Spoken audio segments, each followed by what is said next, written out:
Okay, it's deck profile time. This was the finalist of our Kuriboh League Tournament. First place, undefeated, and he was playing Sky Strikers. Y'all remember James K? Go ahead, bro. Standard. It's just pure, so I'm not playing anything weird. No tune table contents either, so just the 3 Ray, 3 best hand trap, the 3 best second hand trap, and then 1 Dark Disciples. Hey. Card's really good. I mean, you can bring it out off Ray. You can bring it out not multiple times in a turn, but you can bring it on your opponent's turn to make it so they can't beat over it. It can't be tributed and can't be targeted, so it's pretty big. And then you can get it off your field, so you can activate your spells by just tributing it to make your opponent shuffle a card from their, or put a card from their hand to the top or bottom of the deck. And then spell cards, 3 money card, engage, 3 of Ray 2.0, or Ray 1.0 actually.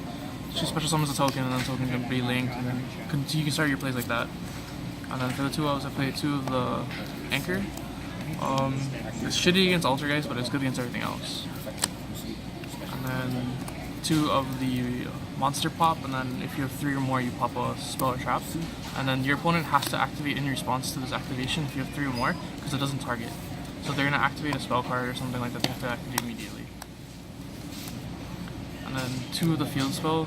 The best combo in the deck is her and the field spell, so you will field spell target her and then tribute her, special summon any of the Sky Strikers, and then this will still resolve because she doesn't have to stay on the field. It's just has to. It's if there's a Sky Striker card, then you send the card to the send the targeted card to the graveyard, and then once you start, special summons right from the deck, or sends to the graveyard card effect. And the 1-ofs, I play 1 Jamming Wave.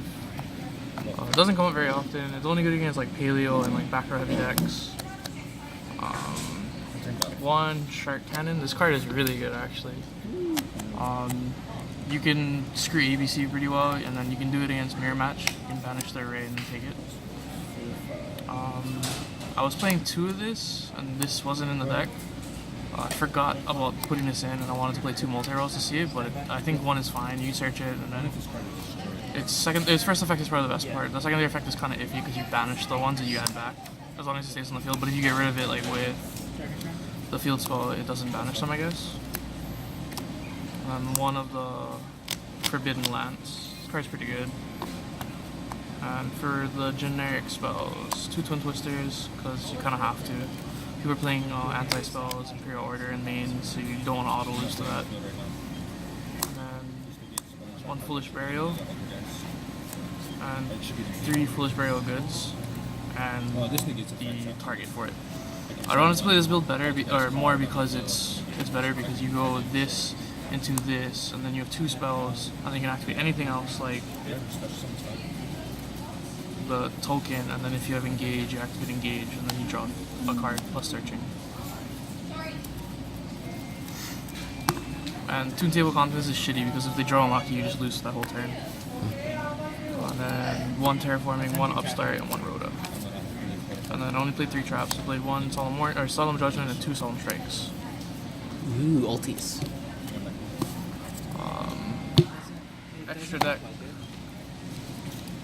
Tokens.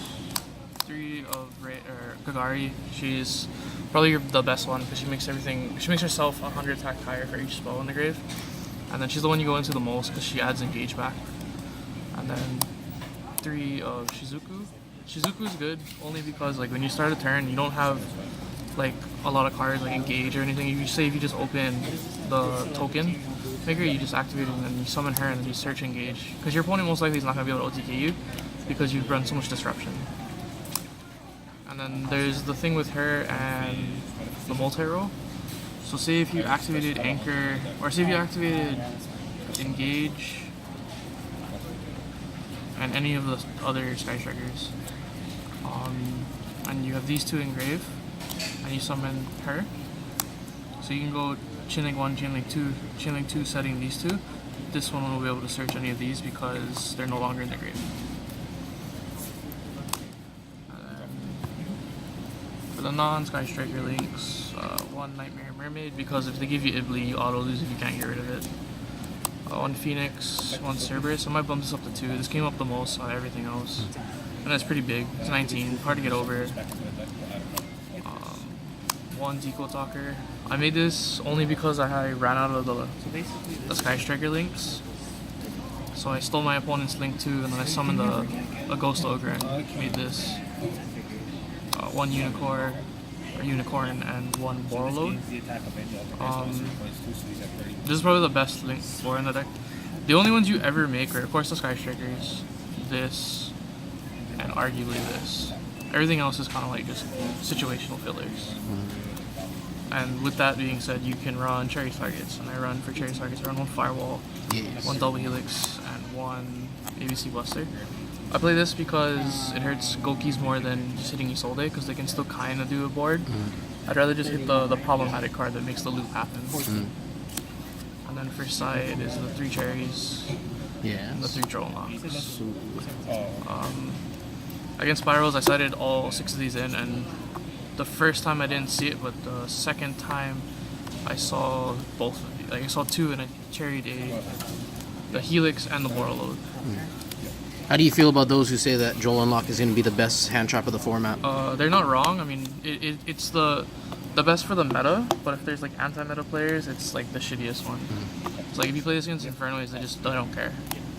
They still only search 1 card. The spells, they play 1 Regeki and then 2 Callbeggars. This is going to come out for another of this, because I never made it. And you can clear boards pretty easily with just the spells alone. And then traps is a 3 evenly and a 3 red reboot. Standard nowadays. Yeah. Alright, so of the tournament last night, what was your favorite matchup against what?